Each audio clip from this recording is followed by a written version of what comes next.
It has been a really, really bad 48 hours for Rishi Sunak.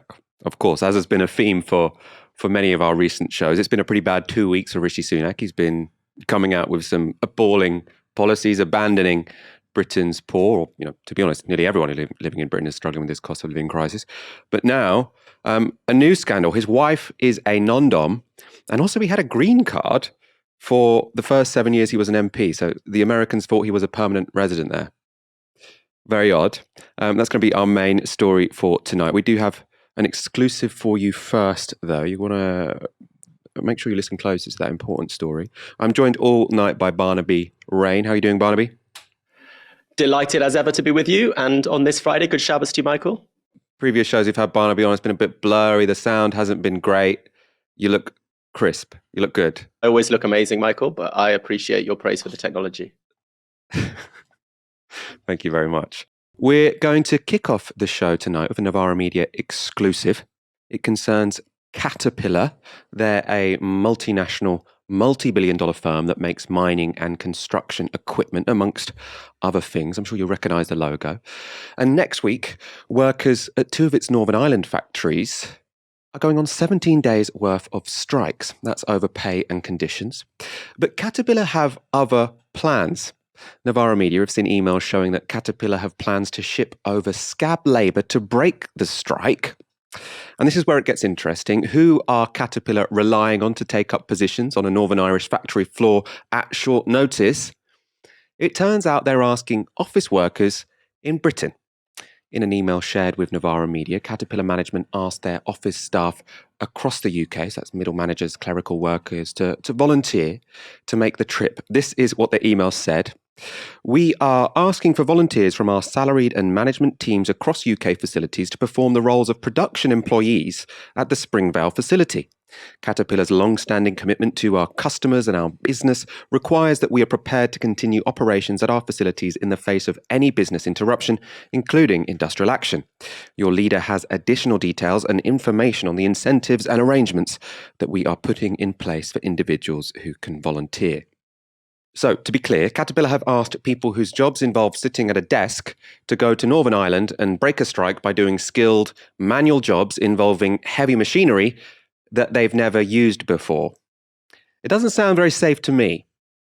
And the dangers of this strategy have been shown before. Last year, when Caterpillar's competitor John Deere faced similar strikes in the US, they tried the same tactic. But within hours of the first shift, an unqualified office worker crashed a tractor inside the factory, and there were many injuries, including one person getting very severely hurt after their arm got caught in a machine. Details of other injuries are blurry, as John Deere would go on to make all accident reports strictly confidential. Of course, all this context begs the question, why would a British-based office worker decide to get their hands dirty on a potentially dangerous Northern Irish factory floor? Well, Caterpillar have tried to make the deal financially worthwhile for any potential strike breakers. We understand that volunteer scabs would be paid a £12 hourly bonus on top of their usual salary. They'd be accommodated in hotels, and security would be arranged to take them back and forth across the picket line. If I were told that security was needed to get me back and forth across a picket line, that would probably be a bit of a red flag, but we'll see if anyone takes up these offers. And it, of course, all of this, you'll know already, comes only 3 weeks after P&O used security guards to move replacement labour onto its ships after sacking 800 people with no notice. Most of those ferries, it's important to note, are still not operating.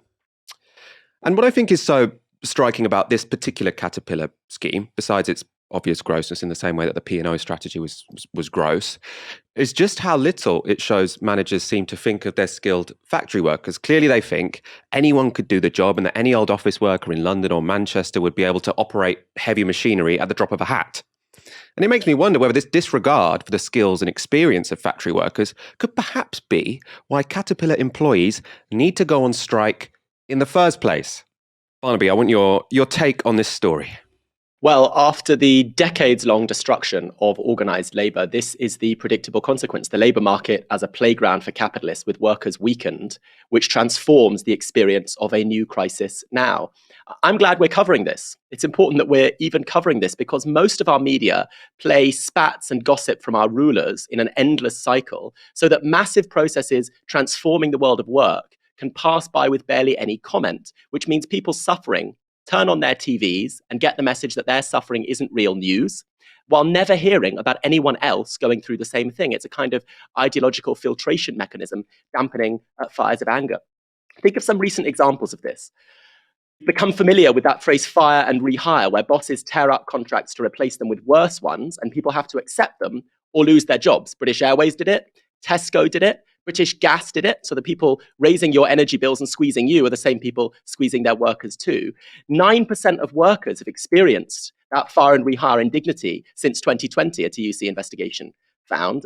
Government refused to ban the practice despite several opportunities in Parliament to do so. But there's another danger too, which is bosses taking advantage of hardship at the moment, of the soaring cost of living and people's need for extra cash to trample on workers, and if they won't accept it, just to find others who will. So this is how Amazon long ran their warehouses, where they would hire agency workers on short-term contracts, tell them if they did really well in rushing around the warehouse, not taking proper toilet breaks, delivering packages, they might have a permanent job, and then at the end of it, fire almost all the workers or all the workers and get a new batch in, again, to press them and push them to work really hard in desperate need for a job. The indignity of it is quite striking. P&O, as you mentioned, hired agency staff for £1.81 an hour to replace more secure workers. Government promised to sue them, took the good headlines, and now it's gone quiet. Well, in the last quarter of 2021, Caterpillar reported profits up 23% on the year before, with annual profits of $51 billion. But they see workers organising as a threat to those riches, so they want to smash the threat. This is as much class war as any picket line. And they hope to take advantage of people's financial desperation to win a kind of skirmish in a class war. So this is a scene from these new times of crisis in an economy with profoundly unequal levels of wealth and power, and a government committed to maintaining that basic model. That's the multi-layered crisis, political and economic, that we face now. And the suffering of workers at Caterpillar is one among many examples of it. Of course, I'm sure, I have no doubt that Caterpillar would say that this scheme does not put anyone in danger. I would find that incredibly difficult to believe. It's worth mentioning we did put this story to them and haven't yet got a response. I do want to say, though, in good news, well, it's qualified good news, the John Deere strike ended after 35 days, with striking workers getting substantial pay rises, improved healthcare, and improved pension terms. So perhaps Caterpillar will similarly find they made a poor decision when they treated their skilled workers as wholly replaceable. So hopefully this will fail. Obviously, solidarity with all the workers in Northern Ireland going on strike. If you're interested to read more on this story, you can do by heading to novaramedia.com. There's an exclusive report by my colleague and Tisky Sour researcher, Stephen Methben. And it's worth saying we were put onto this story by one of our viewers. So if one of you out there has something that you think would make a good story, do get in touch. And one more thing to say, which relates to what Barnaby was saying. Not much gets written about labour disputes. It's something which has disappeared from the media. We often say on this show we want to start doing more original reporting. One of the things that original reporting requires is people to research the stories, to write the stories like Stephen, but also, just as important, is a legal department. Because when we're writing these stories, when we're telling you about these stories, if someone else hasn't written it first, we need to be super, super watertight so that they don't try and come after us. So that's all the more reason, I hope, for you to go to novaramedia.com/support and donate anything, or, our core ask really is for the equivalent of 1 hour's wage a month, but we do appreciate any amount so we can continue doing the journalism we do and do more original journalism as well. Akshata Murthy is the billionaire wife of Chancellor Rishi Sunak, and she's been in the press a fair amount recently. First, it emerged that the company she part-owned, called Infosys, was doing business in Russia even after her husband had called for companies to withdraw. Now, it's emerged she's signed up to a scheme which allows her to avoid tax on her international income. That, of course, includes the estimated £12 million she made from Infosys last year. That's right, the wealthy wife of the man who tells you how much tax to pay doesn't pay any UK tax on millions of pounds of her income. This is all possible because Akshata Murthy has non-dom status. This means that while she resides in the UK and indeed lives in a state-owned house, for most tax purposes, she is counted as being domiciled elsewhere. Simply put, being a non-dom means the money you make abroad stays abroad, and the British state has nothing to do with it.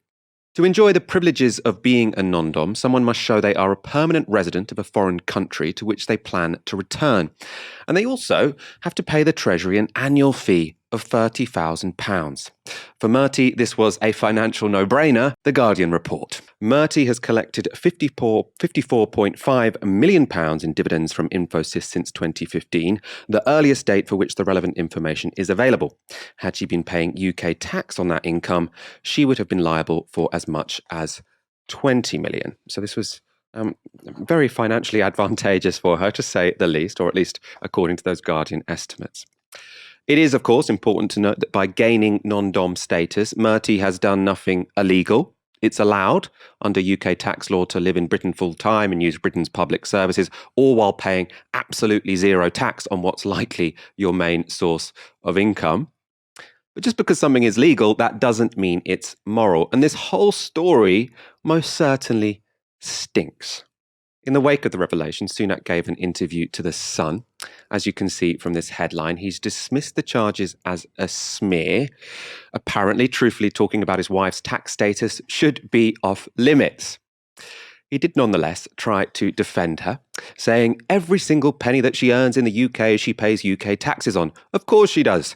And every penny that she earns internationally, for example in India, she would pay the full taxes on that. That is how the system works for people like her who are international, who have moved here. Now, this is an interesting claim because Murthy's non-dom status doesn't necessarily mean she will be paying tax in India. If she were, she would still be saving money. Tax on dividends in India are 20%, while they would be 39.5% in Britain for someone in her situation. But it's also possible Murthy could be saving even more. That's because it's still unconfirmed whether her Infosys dividends are registered in India or elsewhere. As a non-dom, Murthy could just as easily have registered in a tax haven, like Monaco or the Cayman Islands, and pay zero tax on the dividends she receives each year. And it's worth noting, Murthy is no stranger to tax havens. In 2020, The Guardian reported that Murthy owned 5% of International Market Management, a company which planned to build dozens of restaurants across India. But they discovered that the business was not registered where those restaurants would be. Rather, they were registered in Mauritius.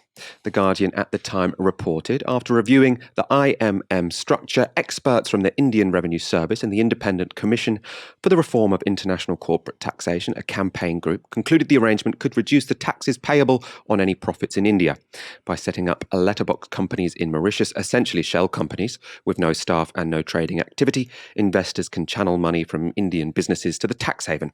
Investments routed through Mauritius are estimated to have cost India between $10 billion and $15 billion over the last 20 years in lost capital gains, dividends tax, and tax on interest and royalty payments.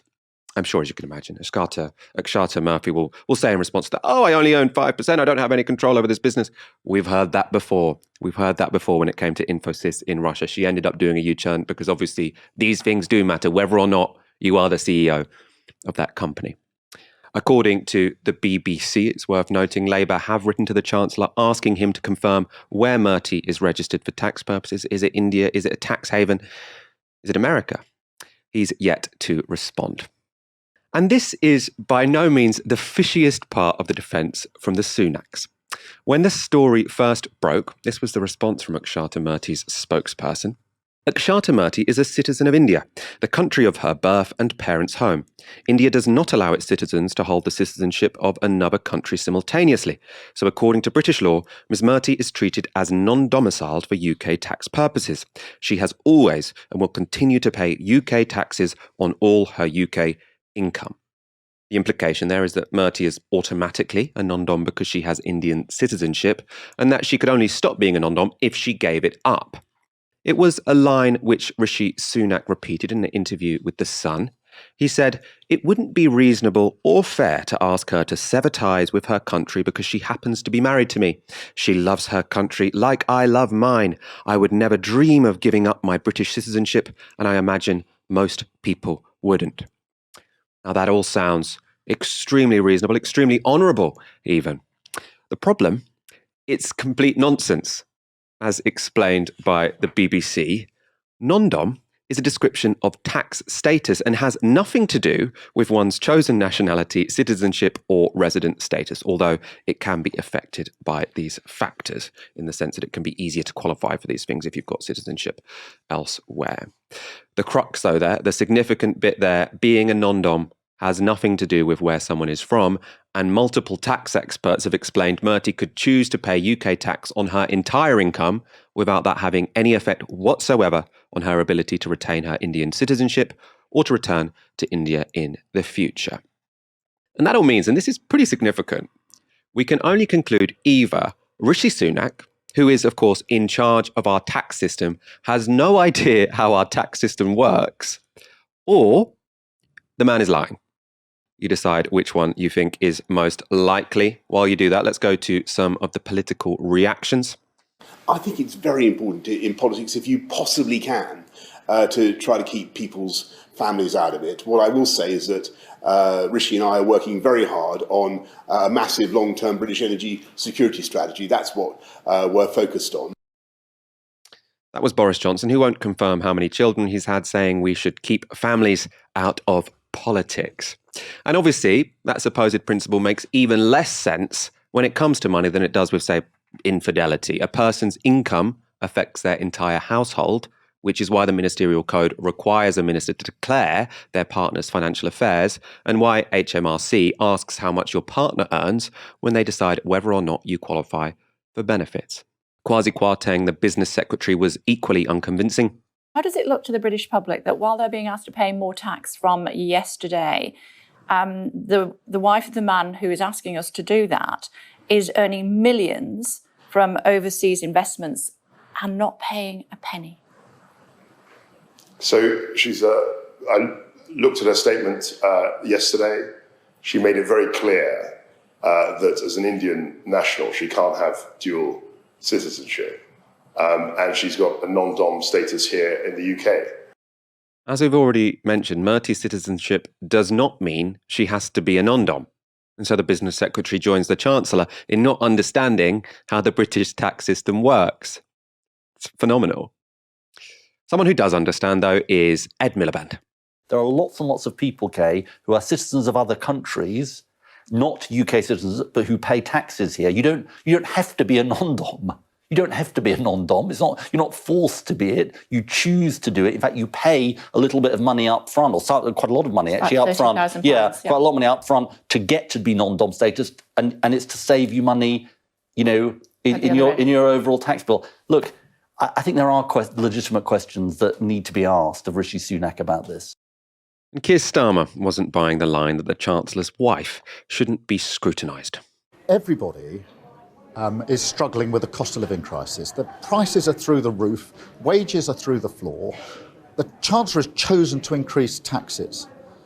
There's no argument to say that those who've had their tax increase aren't entitled even to know if the Chancellor's family himself are taking or making use of schemes to reduce their own tax burden.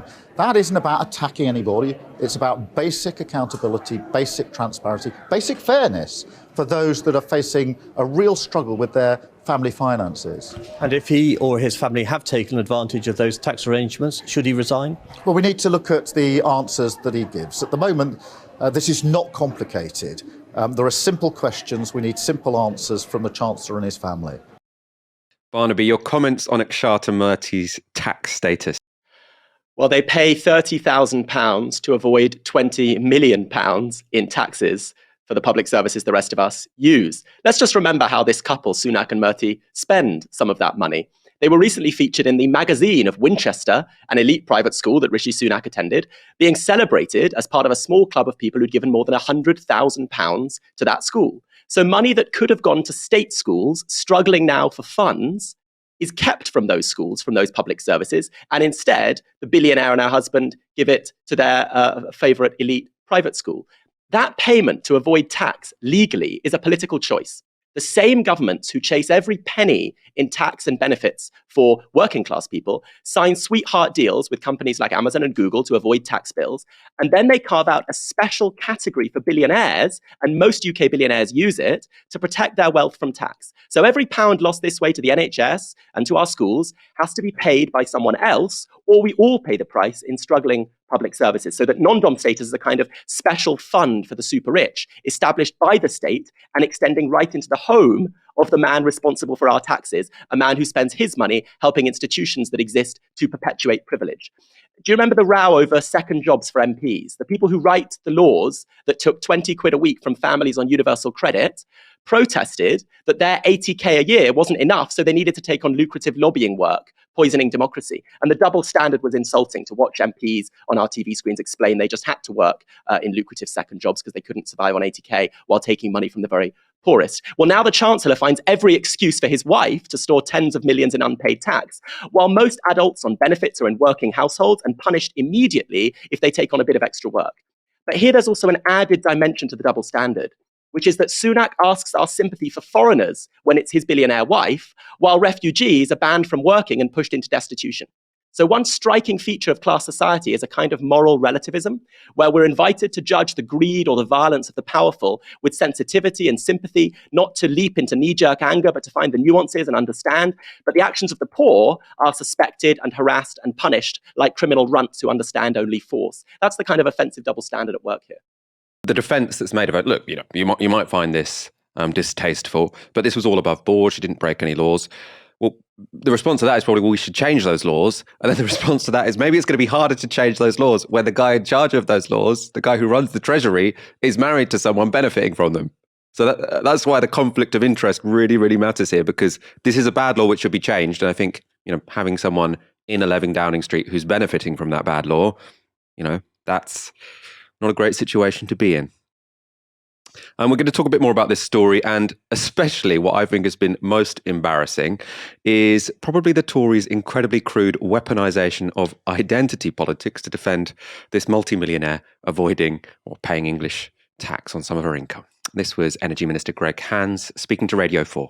I think I'm saying that that some of the commentary around this has been a bit unpleasant. I think some of the sort of attacks on her for being a slight implication that there's something not right about her being a foreign national. And that I find, and my wife is a foreign national, I find that aspect of things a little bit unpleasant myself.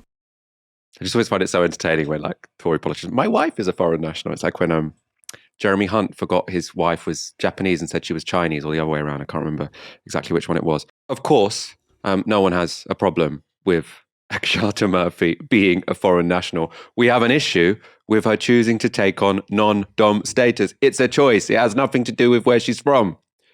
Sunak himself also intimated towards the racism angle, telling The Sun, people, I don't think, have an issue with the fact that there's an Indian woman living in Downing Street. I would hope that most fair-minded people would understand, though I appreciate that it is a confusing situation that she is from another country. Mate, it's not a confusing situation that she's from another country. No one is confused. No one's like, oh, it's really confusing. Rishi Sunak's wife is Indian. I can't grasp that. How could that, what a confusing situation. Rishi Sunak's got an Indian wife. No one is confused. What's confusing is that the Chancellor doesn't know how the tax system works in the country where he is in charge of the tax system.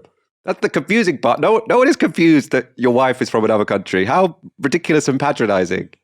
While some have implied Murty's critics are xenophobic, others have gone for the sexism angle.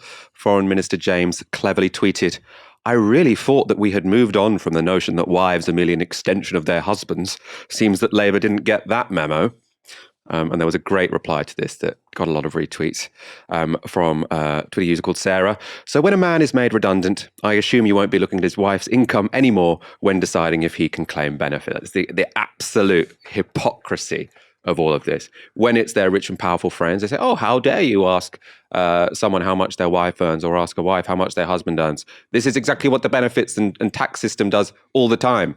If you're on benefits and your partner gets a pay rise, by law, you have to tell the the tax office. You have to tell HMRC. If you don't, you might well get a fine. You'll probably have to pay back a load of money. It'll be very financially difficult for you.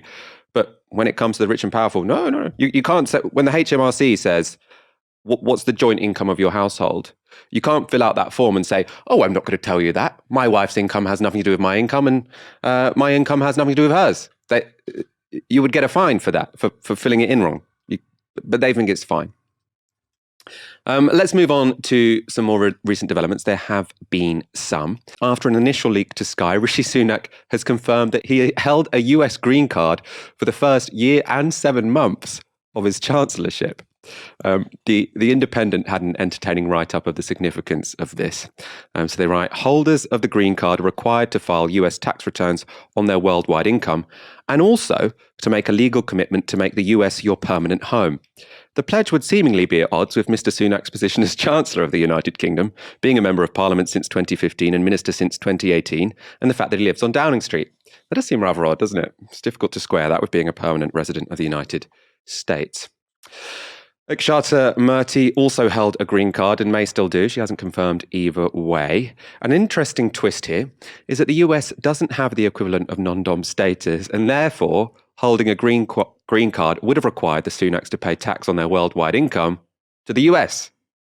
Sunak's spokesperson said, all laws and rules have been followed and full taxes have been paid where required in the duration he held his green card. Rishi Sunak followed all guidance and continued to file US tax returns, but specifically as a non-resident in full compliance with the law. So, were Sunak and his wife happy to pay tax to the US on their international earnings, but not to the UK where they live and where he's a very senior politician in the government who actually makes rules on tax? Boris Johnson has since said that he didn't know about Murty's non-dom status, so I expect the next controversy to be whether Johnson is lying, wouldn't be a surprise, or if not, why Sunak kept this information back from his boss. That also wouldn't be a surprise. I have one more update for you as well. This broke while we were live, which is that, according to the BBC, Murty has said she will now pay UK tax on her overseas income, so presumably giving up her non-dom status. She said she doesn't want her financial affairs to be a distraction for her husband. Now, the obvious question here, Murty, according to your spokesperson, the reason you couldn't stop being a non-dom, the reason you couldn't pay UK tax on your international earnings is because then you'd have to give up your Indian citizenship. So unless you learned something since Wednesday and now, in the last 2 days, either you were lying then, or you've suddenly decided, oh, actually, I don't really want my Indian citizenship after all. Of course, she doesn't have to make that decision because it has nothing to do with it. She could have paid tax for the past 7 years. Mind-blowing. Barnaby, I want your take on some of those latest developments and also that weaponization of identity politics that we've seen. Yeah, as I say, it's a striking double standard that extends the class double standard of MPs bleating that they need second jobs because 80k isn't enough to live on, while they take money in a desperately needed uplift to universal credit they remove from many, many people. We get now the extension of that into a kind of culture war where the same politicians who attack migrants, who leave migrants to drown in the Channel, then tell us, who are worried about money lost to our public services, that we have a problem with people not born in Britain. It is, of course, macabre. But this isn't just a kind of gossip story about a famous couple. When Rishi Sunak sits down at his desk, he has the British economy to manage. Whose interests are at the front of his mind? That's the question. Who does he care about? Who does he represent? Who does he have to face that evening at cocktail parties and at the opera and smile as he reassures them that he has their back? Well, he gives over 100k to Winchester School, so that gives you some idea. We hear a lot about the death of class, but the British ruling class feels more organic solidarity with one another than anyone else I've ever met. They defend one another as if their wealth depends on it, because it does depend on it. So that's the story here. It's about class, just like Partygate was. And there's an irony there. Sunak's stock rose during Partygate because at least he didn't seem like the reckless party type. And now Johnson may be leaking this to undermine him as a future Tory leader, but they're all the same. Rishi Sunak and Boris Johnson call themselves low-tax conservatives, and they've managed tax increases in 2 years as big as New Labour managed in 10, tax rises worth 2% of GDP. They've given us the highest tax burden in 70 years. And in March, the Institute for Fiscal Studies, the IFS, warned next month will mark the beginning of a steep ascent in the path of UK taxation. That was a month ago. So just think, we're told to be scared of back to the 70s with Corbyn, but The special thing about this crisis is that most of those tax rises fall on the less well off, like the national insurance hike, and that the excuse is that we have an emergency of a pandemic, which was a genuine massive crisis. But their blinkered austerity ideology means they want to pass on the cost of that crisis quickly to most people in the form of tax rises, which no other major European country is doing as steadily. So we face here a group of people who know what class they represent and who respond to a crisis, never let a crisis go to waste, by ensuring that other people, not them, pay the price for it. We've got another breaking story. God, they keep coming in. And this is from The Independent. It says, quote from The Independent, "Trusts in the British Virgin Islands and Cayman Islands created to help manage the tax and business affairs of his wife Akshata Murthy's family interests note Mr. Sunak as a beneficiary in 2020, according to people familiar with Ms. Murthy's financial affairs and evidence reviewed by this publication." So this was, of course, while he was Chancellor, and he was a beneficiary of something based in a tax haven. I love this. People familiar with Ms. Murthy's financial affairs. I would love to be someone familiar with Ms. Murthy's financial affairs right now. Although I suppose we all are now becoming ever more familiar with them.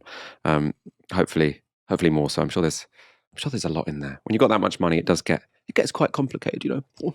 Got to feel for these people. It's not easy having that much money. It's probably safe to say that if you're a tenant, you're pretty fed up with Britain's rental market. Renters get a rough ride with minimal rights and extortionate prices, all to line the pockets of someone who probably doesn't need to work for a living. Acorn are the Association of Community Organisations for Reform, and they are one of the groups trying to change that. Along with other groups in the Renters Reform Coalition, they're holding rallies across England this weekend. It's an attempt to influence the government's upcoming Renters Reform Bill. Earlier today, I spoke to Will Dooley, an Acorn member in Brighton, and asked him exactly what Acorn are proposing. Putting forward some proposals for the upcoming Renters Reform Bill, which include abolishing Section 21 evictions, open-ended tenancies, a national public register of landlords, and abolishing the right to rent immigration checks as well. And so what are you doing about it? What's your model of change? How are you going to try and get these policies introduced? Well, Acorn is a community union. We take direct action. Often that involves taking on landlords and letting agents. We go down to their offices, for example, and picket and talk to the public and make our demands of what we want for our members.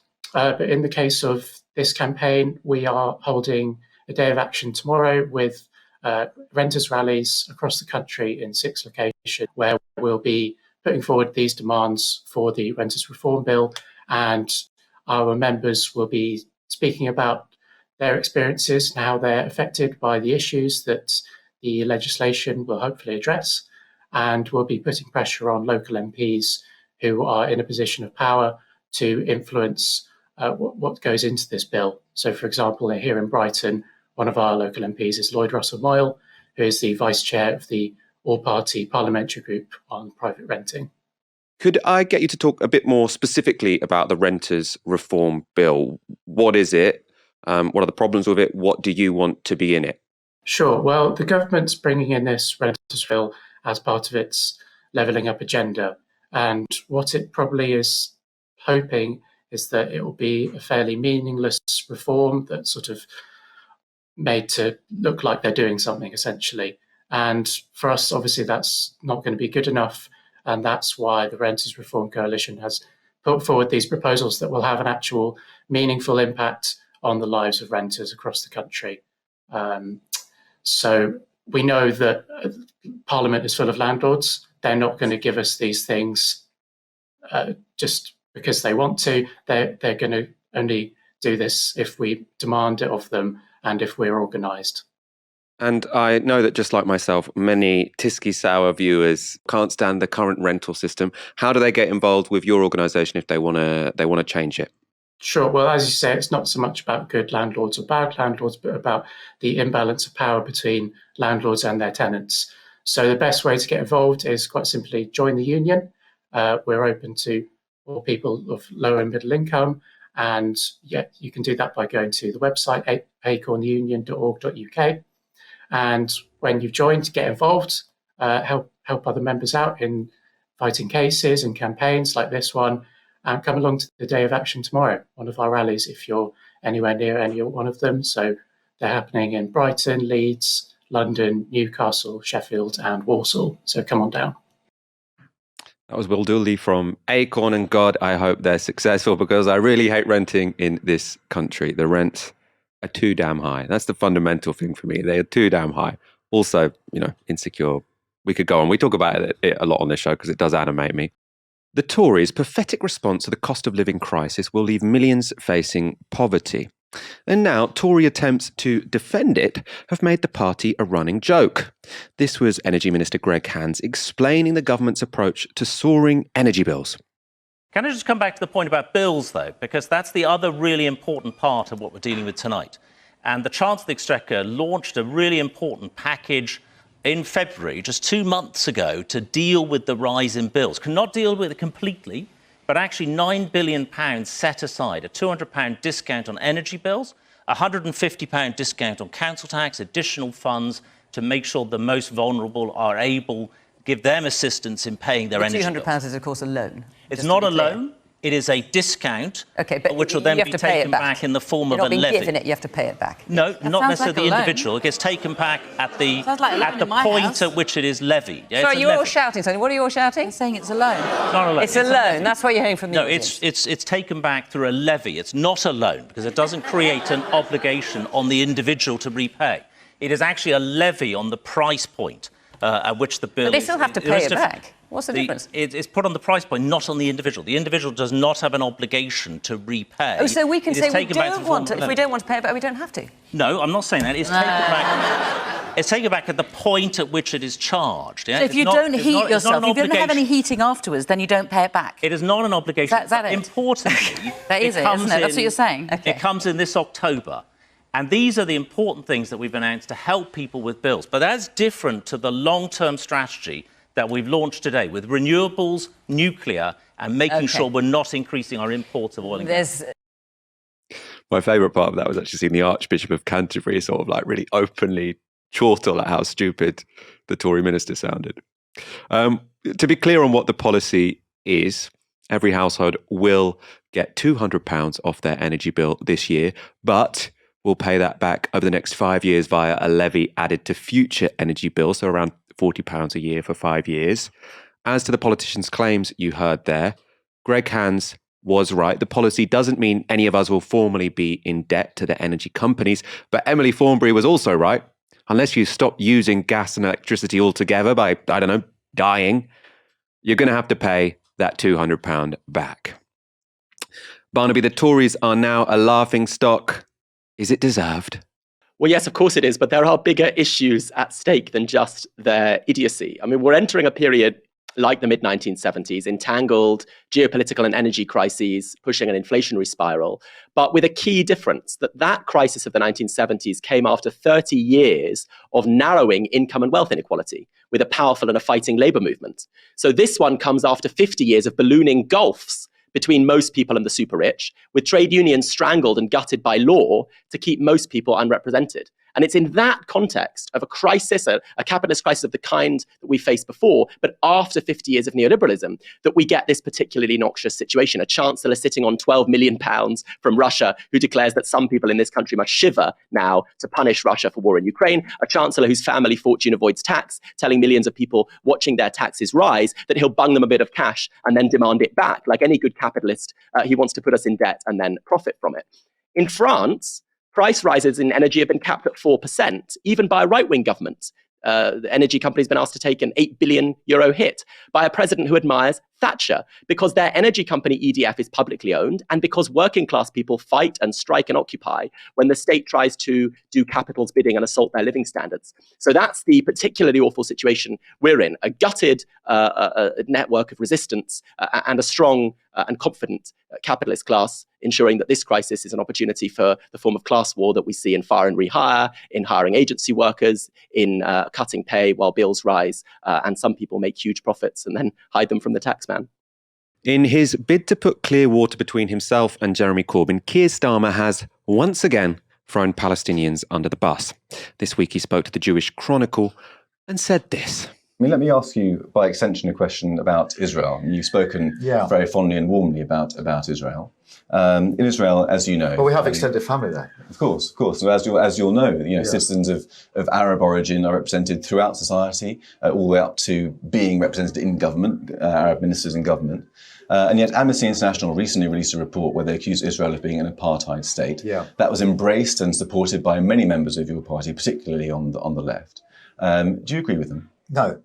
I've been very clear about that, and that is not the Labour Party position. So I was very clear, I think, in my comments to Labour Friends of Israel exactly where I stand on most of the major issues that obviously and understandably concern people in Israel and beyond Israel. So I was able to address a number of those issues in that speech. And will you make those same points at party conference this year?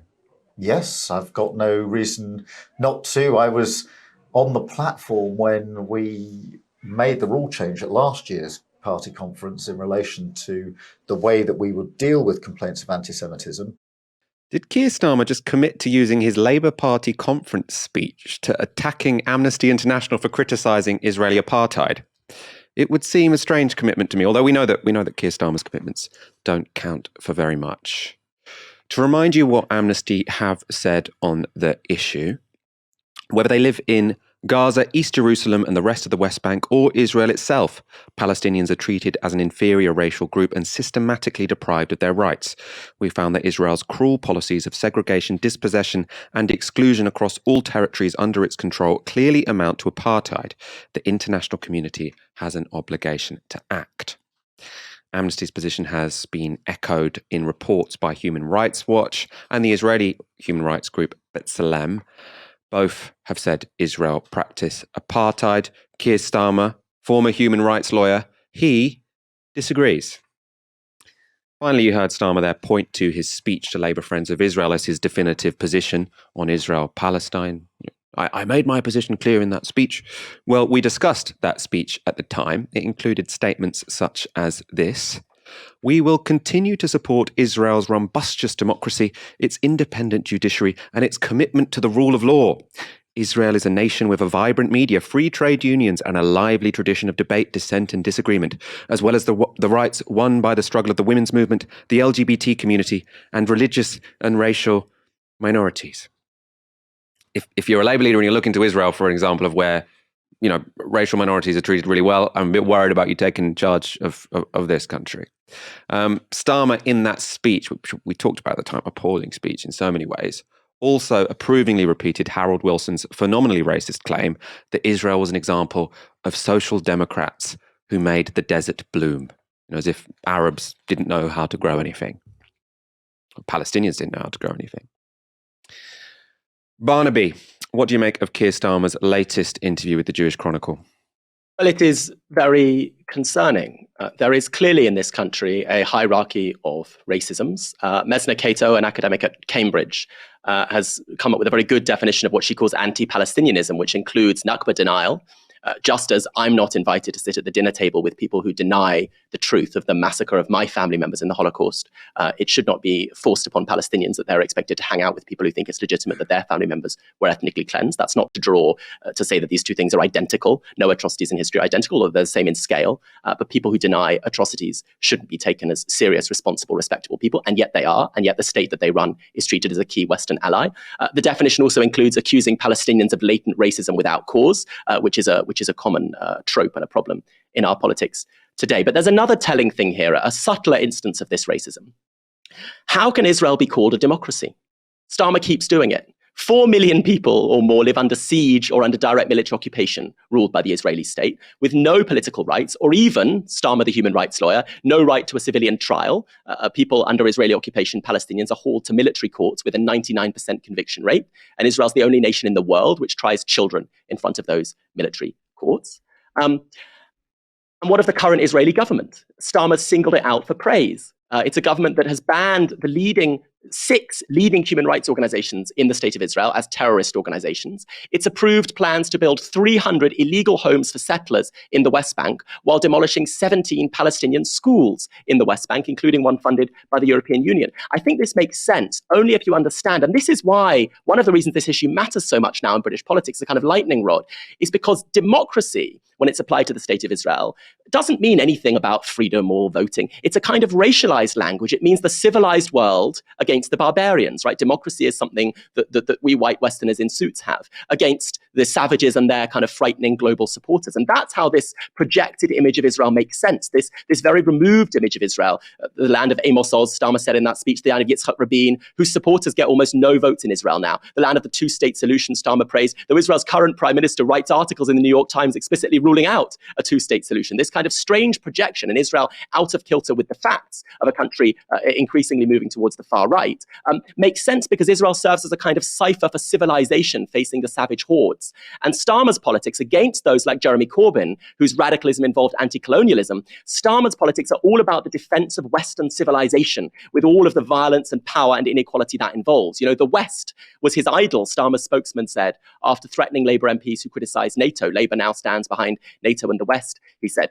People should look at Oliver Eagleton's excellent book coming out soon, The Starmer Project, which is very good on this. This is a politics which is all about the defense of noxious, violent hierarchies, the nation, the West, empire. And Israel is important because it represents that frontier of civilization against the savages, just as the settler colonists in South Africa once did. It'll then be framed as about protecting Jews, and we'll get conscripted Jews into that civilizational battle. But it's really about finding a convenient kind of hammer with which to attack Muslims, Arabs, the colonized, and those on the global left who are scary, not for wanting to redistribute wealth, maybe some of that's acceptable, but for challenging the interests of an imperial world system. One thing that really frustrated me about that interview from Keir Starmer was the timing of it as well. And just because it really put in view the contrast between how the political class media pundits treat Palestine and how they treat other issues where a British ally is involved. And why I say this, because as I said, Human Rights Watch is one of the very prestigious organizations that has said that Israel practices apartheid. Human Rights Watch we mentioned on Monday's show because they put out a report earlier this week about war crimes in Bucha. So in Ukraine, war crimes committed by the Russian military. Now, we presented that in the show. We've got no reason to doubt what was in it. It seems like a good document, and we essentially accept its content. But people who don't, there are a few people online who don't. The moment they don't, they're called a conspiracy theorist, a Russian stooge, an Assadist. Paul Mason saying, they should be kicked out of the Labour Party. And that's for saying, oh, I don't believe what this human rights organisation has said. Now, as I say, I believe what Human Rights Watch said about Bucha, and I believe what they say about Palestine. But Keir Starmer, today, in full public view, has said Amnesty International, Human Rights Watch, B'Tselem, they all say that Israel is an apartheid state. I don't believe it. I don't believe it. Now, can you imagine if a mainstream UK politician was asked, Human Rights Watch have said that there were war crimes committed in Bucha. Do you accept that? Imagine if they just said, no, our party position is clear. There were no war crimes committed in Bucha. Whatever Human Rights Watch says, they're wrong. What he's done is the equivalent of that, right? It just so happens that the Palestinians aren't our allies and the Ukrainians are. And that means that he's allowed to get away with it. And it is just the hypocrisy of it, I find completely mind-blowing.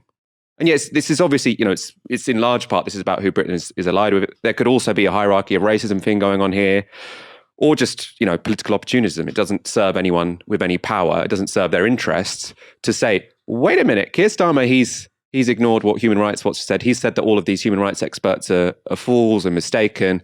Surely that deserves some scrutiny. No one thinks that's in their interest, who's powerful, but they do think it's worth their time really haranguing Jeremy Corbyn because he signed a Stop the War statement that said that maybe NATO was involved in the start of the war. I don't actually agree with everything that was in that Stop the War statement, but it was way more acceptable than being in an interview, being said, do you accept this very prestigious human rights organization's very well documented claim that Israel practices apartheid? And you just say, without qualification, without any shame, no, we don't. Not our party position. Sorry. This isn't about a party position. It's about facts. Facts on the ground. Do you accept the facts? And no, he doesn't accept the facts. And I don't know why. Is it because he, as Barnaby says, so committed to defending empire? Is it because he's overcorrecting because Labour struggled with anti-Semitism stories for 5 years? I don't know. Barnaby, what makes you think, and we've got one more story to go through, so we'll be fairly brief, but sort of what makes Keir Starmer think he can get away with this? I think that this is how moral panics work, which is you construct a set of victims who often are real victims facing real problems. It really is true that there's a problem of anti-Semitism around the world. But you articulate that crisis not as a problem that needs to be addressed, but as a resource for worrying about something else.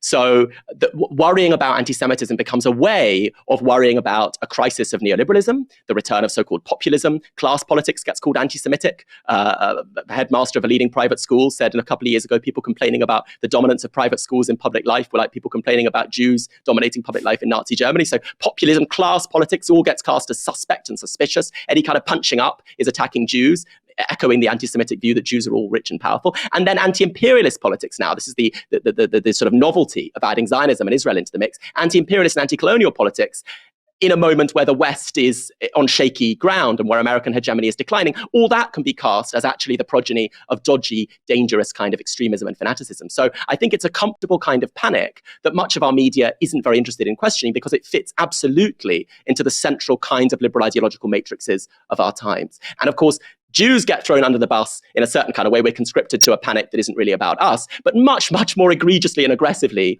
Palestinians, colonized, assaulted, occupied, abused, bombed, killed, get cast utterly under the bus, utterly abused and ignored in order to be attacked, in order to sustain the defense of a noxious right-wing neoliberal and imperial politics. You'll probably notice from this show, regular viewers, I often try and stay regularly relaxed about Labour. It's not my project. Yeah, they haven't said something particularly left-wing. I didn't really expect them to anyway. But it's when Keir Starmer just comes out and it's just like, it does sort of, I feel like my organs are getting kind of, just watching someone so disingenuous about things that matter so much. Like, I just find it offensive. We're going to breeze through our final story about another moral panic, in fact.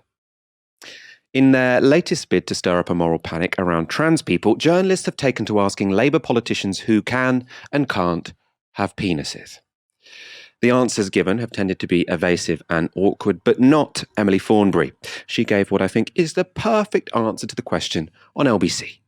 Emily Thornberry, one once asked, can a woman have a penis, said, people are complex and different. It's up to listeners to decide if I've given a full answer to that. Are you ready to give us a slightly more detailed rather than a nuanced answer? Emily Thornberry, to that question, can a woman have a penis? Most women are like me, or the women MPs, or my mum, or my daughter. Of course, most women are, biologically adult females. There are, however, a minority of people who are born into the wrong gender, who are deeply unhappy and marginalised people who, frankly, we should have a bit of compassion for and should not be using them in some sort of culture war. Women who are trans deserve to be recognised, and yes, therefore some of them will have penises. Frankly, I'm not looking up their skirts. I don't care. What I care about is that they're looked after properly and that they are not used as a political football by a prime minister who ought to know better. Such a good answer, I think. The vast majority of women won't have penises. Some who are trans will, but I won't be looking up their skirts.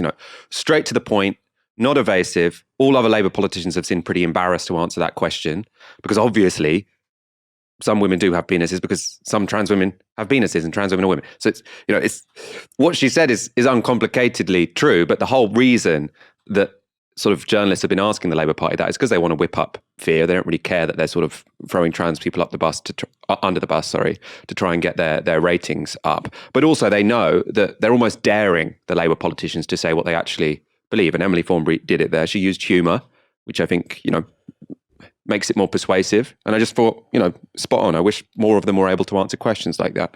Barnaby, what did you make of that exchange?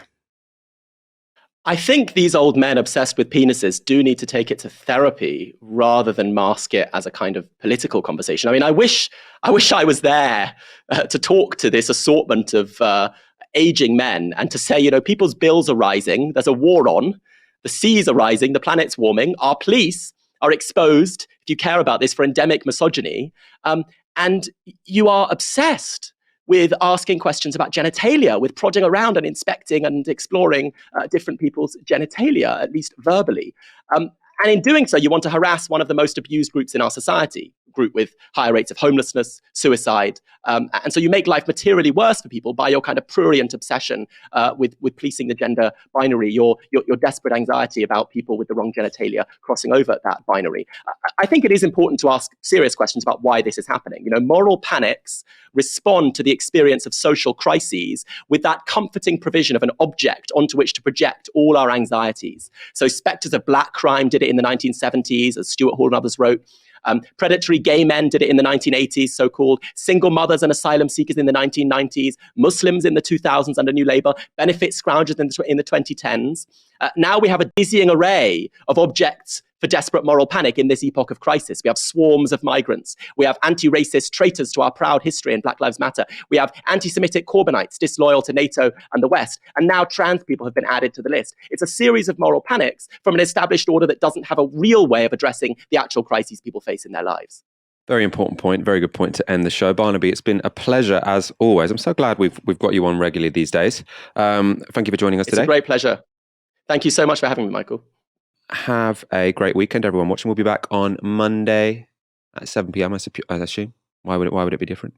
We'll be back on Monday at 7 p.m. It will be me and Barnaby again. So it's sure to be a great show. Have a great weekend. We'll see you then. You've been watching Tisky Sour on Novara Media. Good night.